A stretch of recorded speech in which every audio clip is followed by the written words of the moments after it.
we have some work cut out for us. Okay. And When you're 99.9%, it's very hard to get that extra piece to make adequate yearly progress.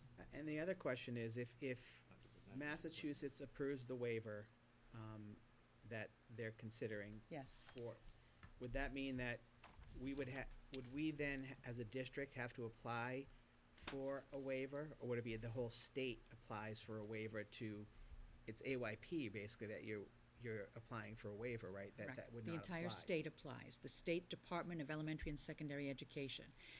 After that, I'm not sure that they've put out the details as to how that applies to local districts or schools.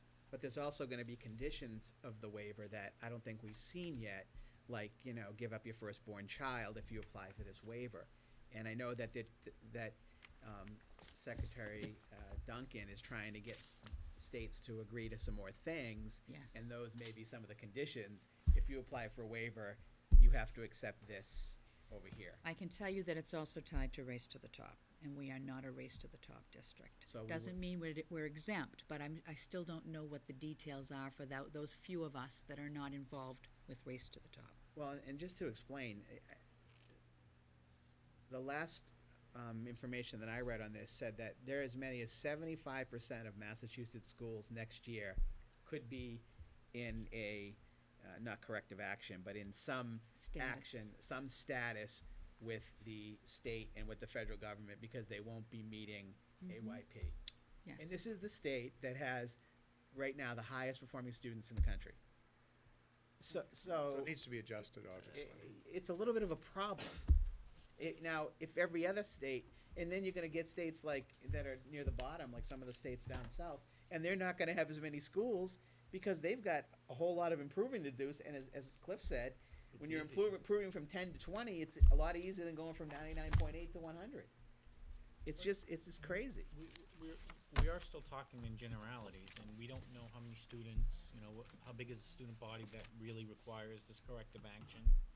We don't know what their scores are yet. Is it a small amount? It's a small amount. It'd be nice to get some some of those answers to see, to back up that statement. So we can have that you know. information It's- in mid-September. Well, we went through or it before, and Yeah. it's a small group, and the fact that it puts the whole school, and Makes these sense, and yeah. these kids are performing higher than I'm sure kids in a lot of other school districts that are in the same subgroup. Right. I'm sure they are. It's just frustrating. It's really frustrating. But with the expectation of No Child Left Behind of 2014 having all students in either proficient or advanced, we continue to follow this trajectory of getting to 100%. But I think the hope is that will be changed before That is the hope. 2014. Any further comments? It's impossible to get to 0, and it's impossible to Get get to to 100. Thank you, Cliff. All right, next on the agenda is the superintendent's entry plan update. When the superintendent came on board, she had a very aggressive and ambitious entry plan. And a year later now, I think she's going to report on where she is with that. This is just a point of information. I wanted to continue to revisit the entry plan because it has provided a blueprint for lots of work that was accomplished over the course of last year. And if you just turn to the last page, I'm going to summarize. You know that there were 4 categories: governance and leadership, educational program, parent and community relations, finance and business operations. And there were 63 next steps that were identified under those 4 categories of potential actions that could be taken to continue to address some of the comments, questions, and concerns that were raised during the entry plan. So I'm pleased to let you know that out of the 62, 31 or 50% have been completed, 14 or 22% are in process, 6 or 9% have been identified as next steps that will be ongoing, because once we finish one phase of what needs to be done, there needs to be a next phase and a next phase. And then there are 12 or 19% that have not taken place yet out of the 62 next steps. So I just wanted to give you an update to show you that, in fact, the entry plan has provided some guidance to me and to the administrative council as we continue to move forward.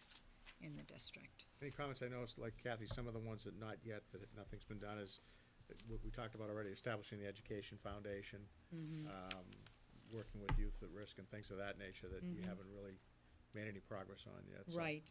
Others were the third phase of the point of sales payment program in our cafeterias. We're talking about having the infrastructure to do that. And then also, reducing bus rider user fees. We Yeah, haven't saw done that yet. And again, some of these are ambitious and they're gonna take some time. They're going to review, take some yeah. time. I had a couple, we talked about a few others when we were talking about our Yes. goals, because obviously they align with a lot of the things in here. Yes.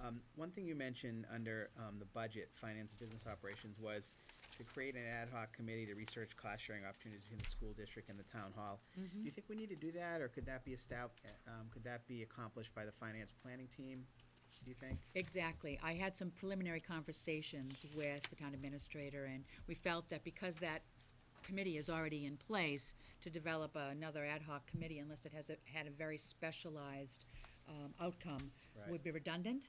And so we thought the finance planning team would be dealing with those kinds So of issues. that's really kind of completed. You have not yet there, but Right. It is kind of completed, Right. but we didn't establish an ad hoc committee, so I didn't want to say we did, but. the other one, the other not yet that and we've touched on this already, was the developing data teams Yes. at all levels. Yes. Now, obviously, that's gonna help us find out what data we have, interpret it, Available. et cetera. Mm-hmm. Is that something you expect to get going this year, or?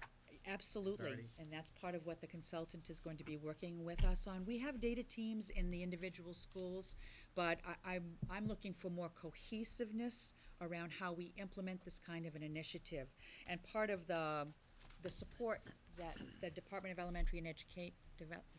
Elementary and Secondary Education provides on the website is called the Data Toolkit, the Data Analysis Toolkit.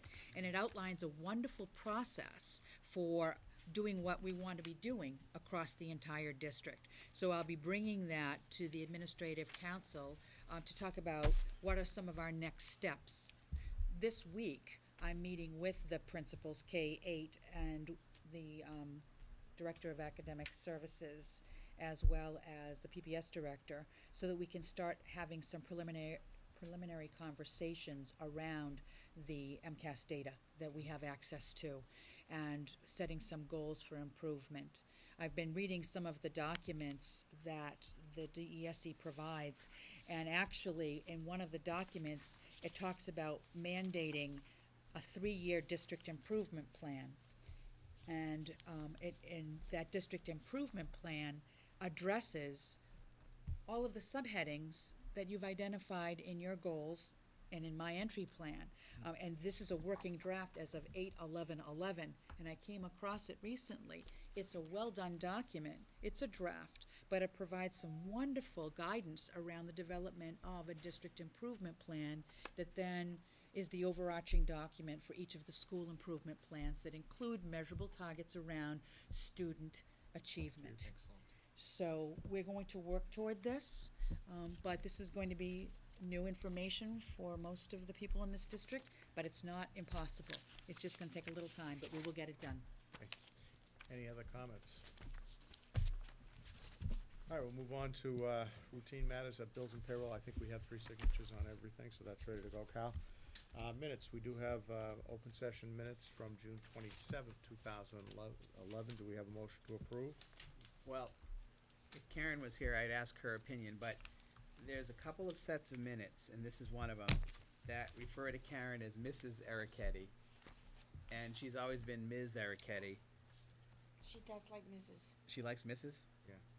So, The only correction is I've got a. we have some as Ms. and some of the other ones. Oh, I thought she always went by Ms., so I don't know which one is. If they're executive committee, I probably wrote Ms. Well, and then in one we have Mr. Mr. Eric Eddy? In the July 18th regular meeting, we have Mr. Ericetti. I don't think her He do- husband was here. He stays very involved in this stuff. He is though. involved, I know Yeah, that. He is but involved, and he follows very He does. carefully. He's probably watching tonight down in Bridgewater, I getting a think special link. I think, all right, but for that, we can get a Yeah, motion. all the minutes are fine. I read through all of them. I didn't find anything. Okay, so, But I don't know what, if you just want to go through and, go with I Mrs. and- circled the Mrs. ones. Yeah. okay. but Mrs.? Okay, we're gonna go, That's been my understanding, yes. All right. I will verify it with her, we but have a motion from Mel to approve the June 27, 27th, right. 2011 open session minutes. Do we have a second? We have a second from Cliff. Any further discussion on that? Hearing none, all those in favor, please say aye. Aye. Opposed, none, motion carries by a vote of 4 to nothing. We have executive session minutes from July 18th, 2011. Motion to approve. so move. Motion by Mel. Second by, No, Cliff cannot, Cliff has to recuse. on the executive session, Mike, we have a second? Second. Okay. Motion by Mel, second by Mike on the July 18th, 2011 executive session minutes. All those in favor, please say aye. Aye. Opposed, none. Motion carries by a vote of 3 in favor, none opposed, 1 abstention. July 18th, 2011 open session minutes. This is the one that has the mister, and I know she would want that That's, I think changed. that one we have to correct, Yeah. so we can amend that to Mrs. Mrs. Right, and I can give it to you. okay. I'll make a motion to approve the July 18th open session meetings. Second. Do we have a second? Okay, motion by Mel, second by Cliff for July 18th, 2011 open session. All those in favor, please say aye. Aye. Opposed, none. Motion carries by a vote of 4 to nothing. And then we have the August 22nd, 2011 executive session minutes. I'll make a motion to approve. I'm not sure if Cliff can vote. He voted to go, I don't think Cliff can vote on this either. Was he present? He was present for part of it. Okay, he's present for Pat, then I think he should probably abstain on But- this one too, but yeah, that's up to him. Yeah. Okay. And All right, I so, came in a little later. Oh, that's right. okay, Michael arrived at 6:17. We what started time at the meeting starts? 6:10. 6:10? Okay, I think, have you read the minutes? I think he was there for enough Okay, time. Okay, you can second, Mike. Second. Okay, we have a motion by Mel, second by Mike on the August 22nd, 2011 executive session minutes. All those in favor, please say aye. Aye. Opposed, none. Motion carries by a vote of 3 in favor, none opposed, and 1 abstention. And August 22nd, 2011 open session. I'll make a motion to approve the August 22nd open session. Oh, that was our workshop. Yeah. Yeah, our goals workshop, yeah. Okay. and Second. Motion by Mel and a second by Cliff on the August 22nd open session minutes. All those in favor, please say aye. Aye. Opposed? None. Motion carries by a vote of 4 to nothing. Staffing, I think the superintendent's put together a fairly detailed staffing report for the 2011-2012 school year, which is right around the corner. Right around the corner. And Kathy, did you want to go over that at all? Yes, I just wanted, again, it's a point of information. I wanted to show you that we're just about there. We had 9 teacher positions that have been filled. Of course, we have a principal at the middle school. We hired a data specialist to replace Nancy Anzoni, who retired in July. And we've restructured that position a little bit to be responsive to all of the data entry that's required by the Department of Elementary and Secondary Ed. And we hired Nan Cook. Thea Peach, who was one of our paraprofessionals for computers, is now going to be the Secretary of Administrative Services with Patrick Daly. So he's very excited about that. We have long-term subs already that need to come in, and so you can see that we've identified 5 long-term sub situations. Some of them do not start at the very beginning of the school year, but we wanted to make sure that we had advertised and filled those for when we need them. We have 4 paraprofessionals. You have 3 showing up on your sheet. We did have to replace Thea Peach as the computer paraprofessional, and we have hired Rachel Vitale since that staffing report went out to you. So we have a .4 instructional technology teacher still open at the middle school.